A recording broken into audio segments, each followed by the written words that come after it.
পরপর দুই তৃণমূল নেতার বাড়িতে আগুন, বিধ্বংসী আগুনে পুড়ে খাক দুটি বাড়ি। পশ্চিম মেদিনীপুরে দাঁতনের ঘটনা।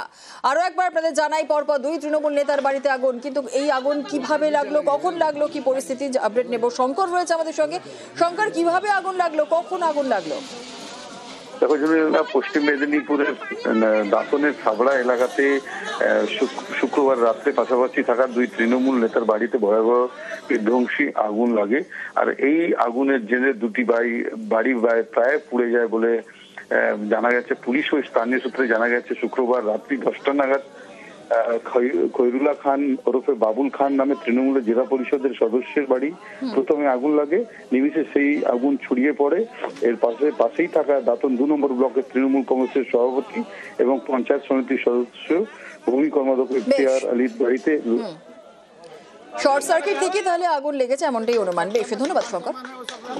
আমি শুনতে পেলাম, বাজারে ছিলাম, বাড়িতে আগুন এসে দেখি বাড়ি আগুন লেগে চুরমার হয়ে গেছে। কি কারণ লেগেছে কিছু জানা গেছে? কি কারণে কি সেটা তো আমি বলতে চাই, মোস্ট প্রবলি আমার মনে যেটা বলছি শর্ট সার্কিটই হতে পারে। ক্ষয়ক্ষতির পরিমাণ কত হয়েছে? ক্ষয়ক্ষতি প্রচুর হয়েছে, ক্ষয়ক্ষতি আর বলা কি, যাই হোক মানুষের যে কিছু হয়নি।